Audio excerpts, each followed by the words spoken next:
Bueno, cuando Gabriel García Márquez publica la novela El amor en los tiempos del cólera en 1985, el llamado boom latinoamericano ha superado con creces su momento de mayor expansión. Desde finales de los años 60 hasta principios de los 80, aunque la obra todavía estaría conectada con los últimos chispazos del movimiento editorial y novelístico del boom. Si Cien años de soledad, publicada en 1967, se sitúa en la primera fase del mismo, quizá cabría decir que El amor en los tiempos del cólera inicia el declive del boom. Los 18 años transcurridos han sido fundamentales para la proyección internacional de uno de los más importantes escritores de la América Latina.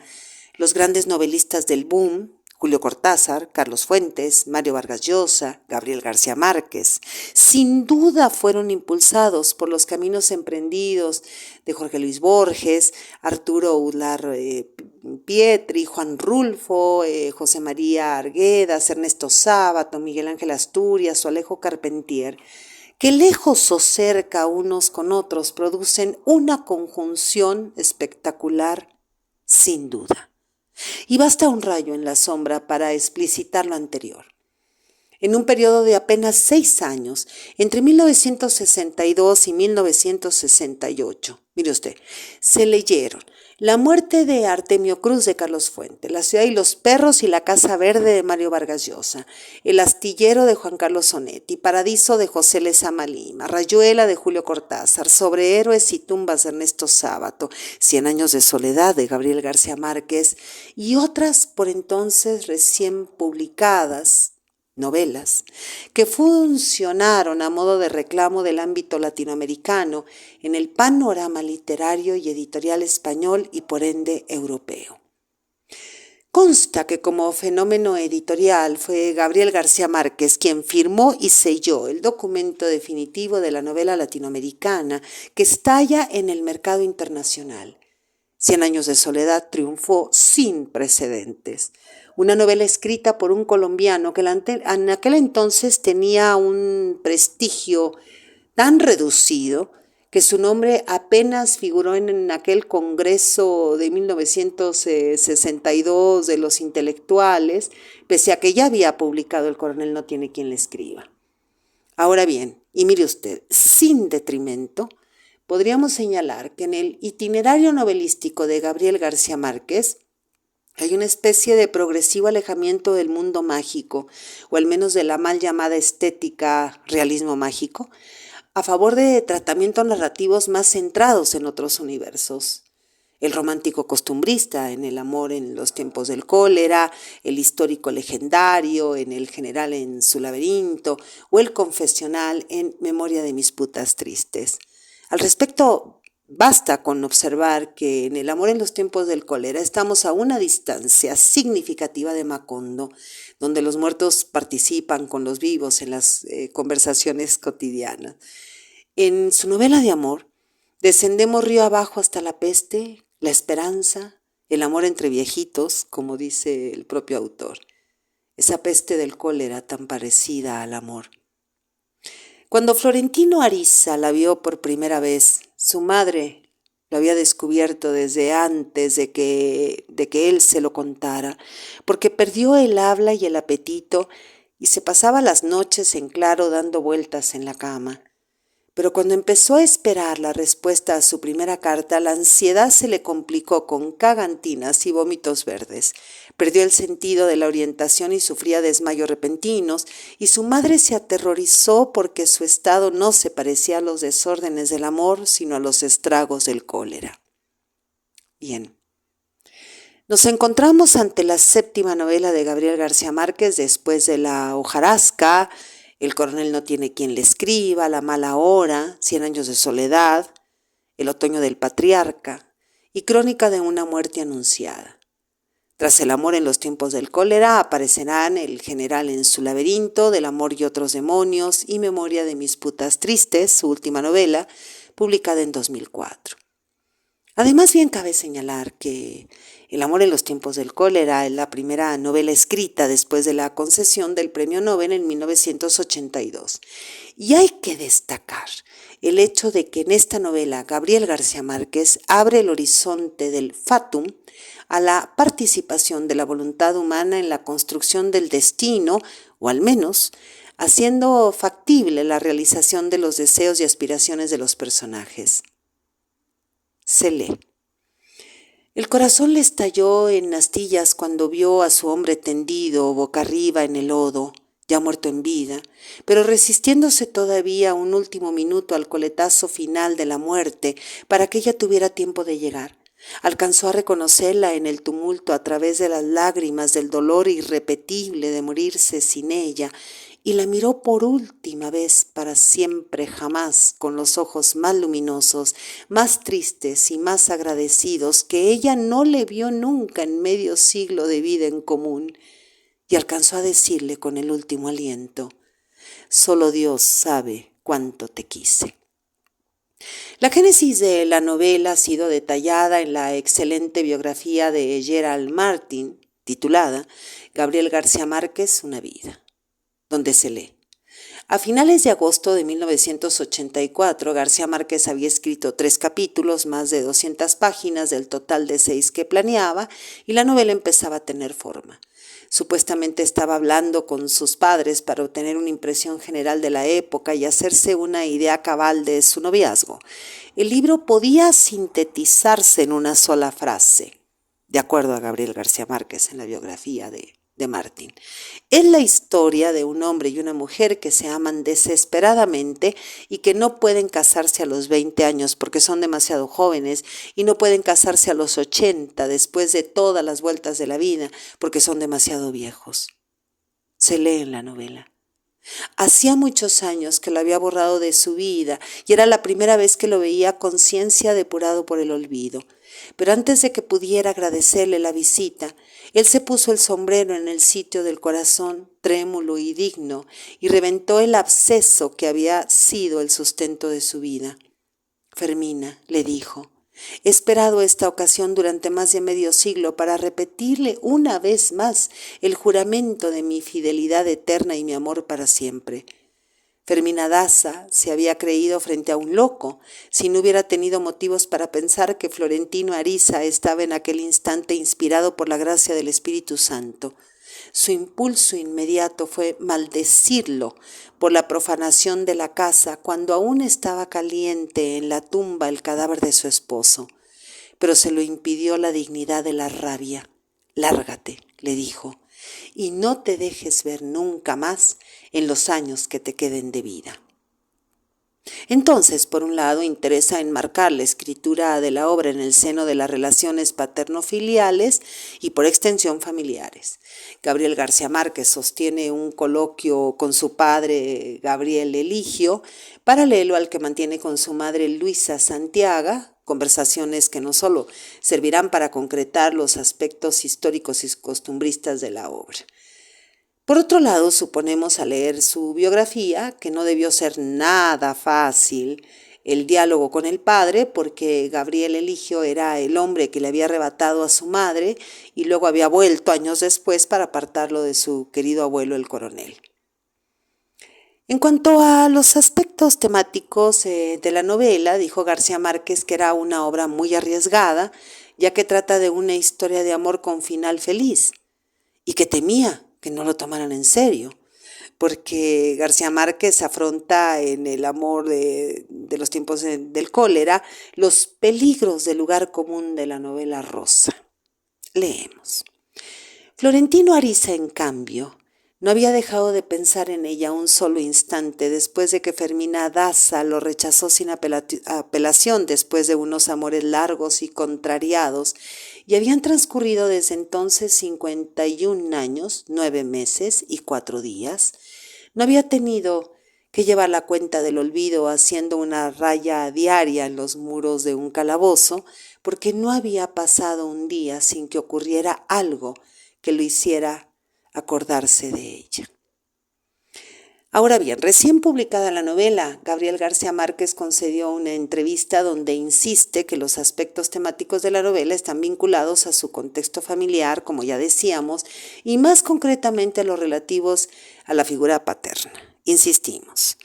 Comienza el entrevistador recordando que en El olor de la guayaba, él, García Márquez, se refería a su padre en los siguientes términos. Creo que muchos elementos de mi vocación literaria me vienen de él, que escribió versos en su juventud y no siempre clandestinos, y que tocaba muy bien el violín cuando era telegrafista en Aracataca. Y apostilla el periodista. Ahora, Florentino Ariza es un telegrafista que toca el violín, escribe versos y se enamora perdidamente de una muchacha. La oposición familiar primero y un cambio en ella después harán inviable el matrimonio. Añadía que algunas de las aventuras amorosas que viven los protagonistas son, según testimonio explícito del autor de la novela, rigurosamente históricas y relatan los amores de mis padres. En el cuerpo de la entrevista reproduce una de las reflexiones de su personaje Florentino Ariza en la novela. Dice, uno empieza a ser viejo en el momento en que empieza a parecerse a su padre y se explaya en este asunto de los vínculos paternofiliales tan importantes en la vida de García Márquez y que de algún modo será motivo de expiación y catarsis a través del personaje de Florentino Ariza. Dice García Márquez, respecto a mi padre, todo el episodio del viaje de él y la comunicación telegráfica es rigurosamente histórico. Los amores de mi padre y mi madre, casi palabra por palabra. Y es en cierto modo el punto de partida de la historia. A mí me llamó siempre mucho la atención el matrimonio de ellos, siempre fue una unión que tuve la sensación de que había existido desde siempre. Y me contaron mucho el episodio de la oposición que habían tenido a sus amores y el viaje en que se lo llevaron a él y el enclavijado que hizo con todos los telegrafistas de la región para mantenerse en contacto con ella. Bueno, la novela está plagada de este tipo de evocaciones del universo familiar de García Márquez, no solo de los recuerdos concretos y anécdotas y episodios vitales que pudieron ser relatados al autor en distintos momentos de su vida, sino también de otro tipo de rememoraciones más o menos implicadas, veladas o quizá inconscientes.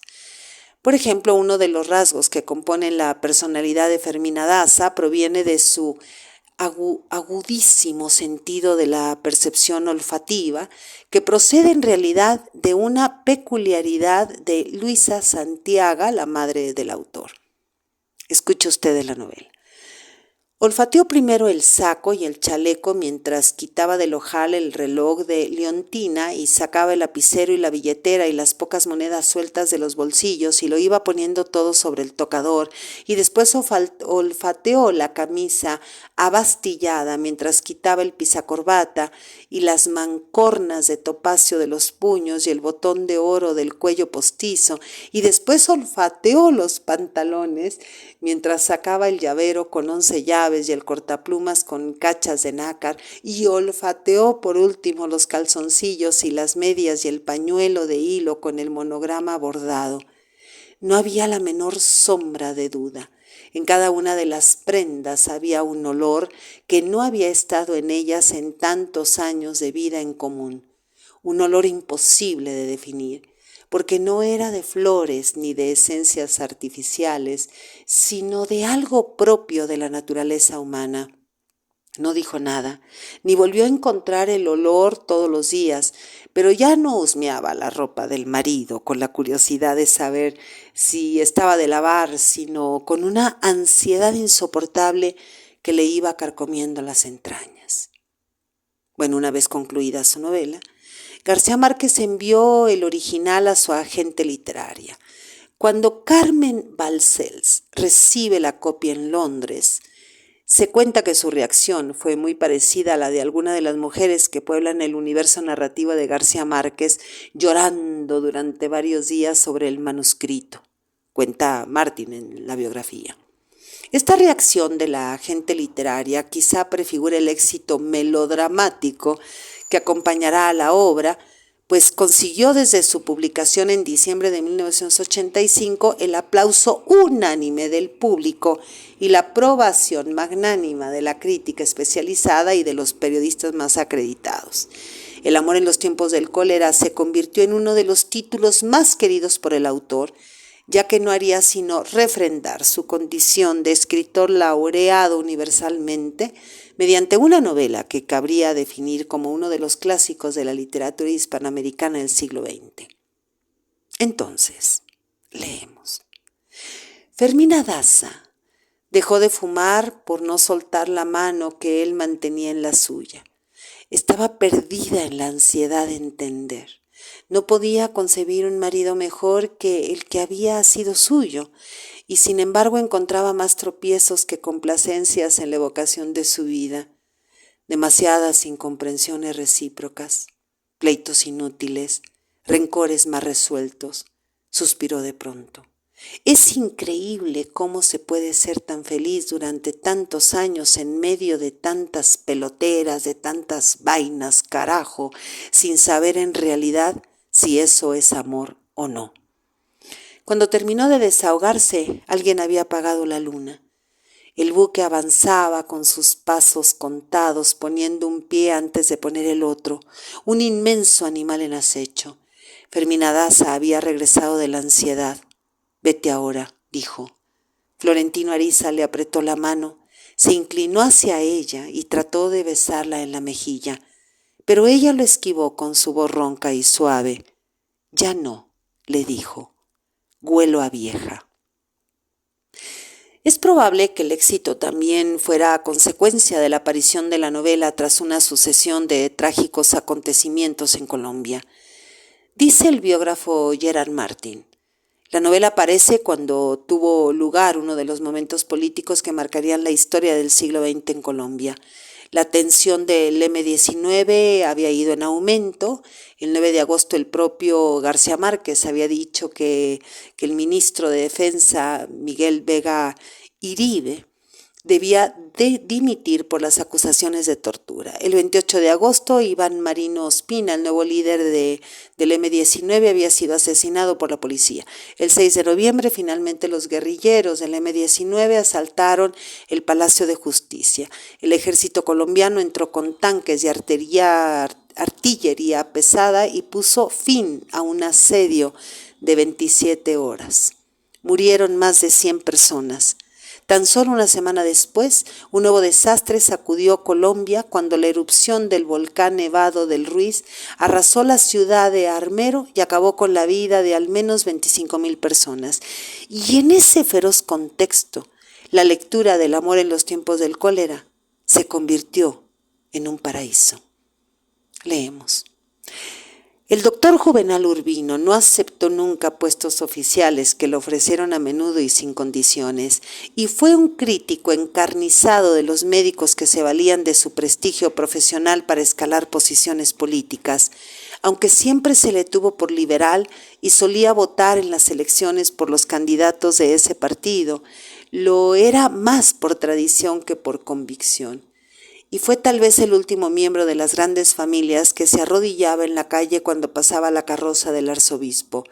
Se definía a sí mismo como un pacifista natural partidario de la reconciliación definitiva entre liberales y conservadores para bien de la patria. Entonces nos encontramos ante una novela querida por el autor y del autor. Casi 20 años después de la aparición de 100 años de soledad, fue el segundo título que brindó una especie de deleite absoluto a la crítica y al público. Su éxito alentó a García Márquez a seguir escribiendo acerca de las relaciones humanas y el ámbito privado como una de sus principales preocupaciones. Su nombre ya no estará unido, después del amor en los tiempos del cólera, tan solo a los ámbitos temáticos del realismo mágico, por decirlo de algún modo, las sagas, las cosmogonías, los apocalipsis, sino también, como sagazmente indica su biógrafo, a la nostalgia. Con una mirada a las viejas costumbres del pasado, a los caminos y a los ríos de antaño, el olor de la guayaba, los aromas de la memoria. Esa nostalgia, Leemos, era todavía demasiado joven para saber que la memoria del corazón elimina los malos recuerdos y magnifica los buenos, y que gracias a ese artificio logramos sobrellevar el pasado. Pero cuando volvió a ver desde la baranda del barco el premonitorio blanco del barrio colonial, los gallinazos inmóviles sobre los tejados, las ropas de pobres tendidas a secar en los balcones, solo entonces comprendió hasta qué punto había sido una víctima fácil de las trampas caritativas de la nostalgia. Y en efecto, el factor nostálgico apuntala en El amor en los tiempos del cólera a la construcción novelística de una historia presidida por el ámbito sentimental proyectado hacia el pasado, hacia un pretérito idealizado, la época de juventud de sus padres y de madurez de sus abuelos, pero que al mismo tiempo está pasado hábilmente por el tamiz de la parodia artística del modelo literario con el que trabaja de esta manera. Siguió bebiendo del frasco hasta el amanecer, emborrachándose de Fermina Daza con tragos abrasivos, primero en las fondas del puerto y después absorto en el mar desde las escolleras, donde hacían amores de consolación los enamorados sin techo, hasta que sucumbió en la inconsciencia. Infunden la seguridad que tanto ansían para enfrentarse a la vida. La nostalgia será, pues, el sentimiento primordial, pero una nostalgia que quiere salirse de los tópicos, para lo cual se sirve de la parodia, como decíamos, como recurso estilístico, según testimonio personal a su biógrafo. Reconoce García Márquez, 15 años después de haberle escrito, su sorpresa y admiración por el fresco narrativo que él mismo compuso, y confiesa literalmente: dejé las tripas en ese libro. No sé cómo pude escribir todo eso. Y eso está fuera de toda duda.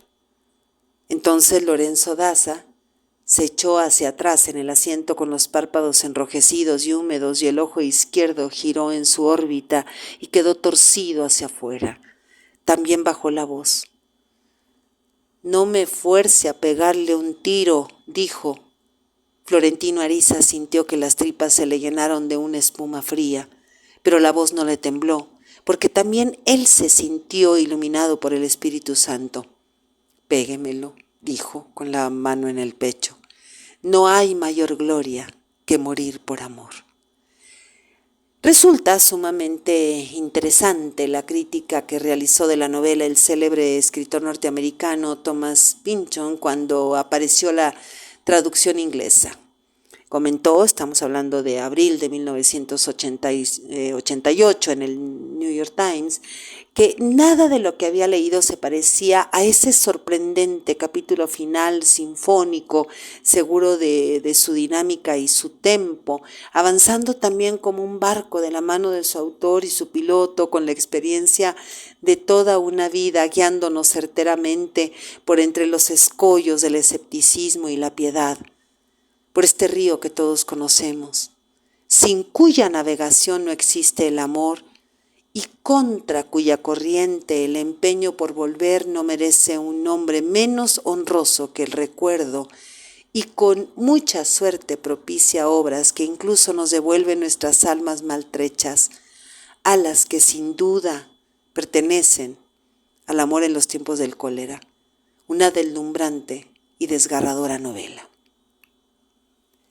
En cuanto a la adaptación cinematográfica de la novela, qué horror hablar de esto. Cabría señalar que supuso un fracaso en su intento de reproducir la complejidad argumental y también la variedad de registros culturales de la misma.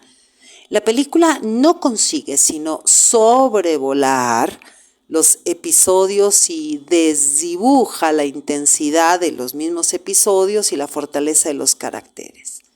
Ni las interpretaciones de extraordinarios actores, ni las canciones originales, ni las localizaciones en Cartagena y en otros sitios, ni la dirección artística, ni el diseño de vestuario, ni la lejana supervisión del propio autor tan vinculado al universo audiovisual y cinematográfico, consiguen transmutar en obra de arte la sucesión de planos que compusieron su rodaje. Porque la trascendencia del amor en los tiempos del cólera. También procede de la inspiración de enormes novelas, de enormes influencias. La educación sentimental de Flaubert, Las penas del joven Werther, de Goethe, La casa de las bellas durmientes, de Kawabata, La peste, de Albert Camus, además de la actividad mental de los personajes que estructura la obra, de la riqueza léxica y argumental, así como de las sensaciones que transmite de la vida, verdad que emana de los personajes y de la atracción literaria de una época fundida a través de tópicos literarios recreados de manera sagaz. El amor, la muerte, las edades del hombre, las edades por las que vamos pasando. Una novela en la que Gabriel García Márquez transformó, insistimos, el fatum trágico de Macondo por el destino esperanzado de unos personajes tocados por el don de la gracia y el férreo valor de la esperanza. Sigamos derecho, otra vez hasta la dorada. Fermina Daza se estremeció porque reconoció la antigua voz iluminada por la gracia del Espíritu Santo y miró al capitán. Él era el destino. Pero el capitán no la vio, porque estaba anonadado por el tremendo poder de inspiración de Florentino Ariza. ¿Lo dice en serio?, le preguntó. Desde que nací, dijo Florentino Ariza, no he dicho una sola cosa que no sea en serio. El capitán miró a Fermina Daza y vio en sus pestañas los primeros destellos de una escarcha invernal. Luego miró a Florentino Ariza, su dominio invencible, su amor impávido, y lo asustó la sospecha tardía de que es la vida, más que la muerte, la que no tiene límites.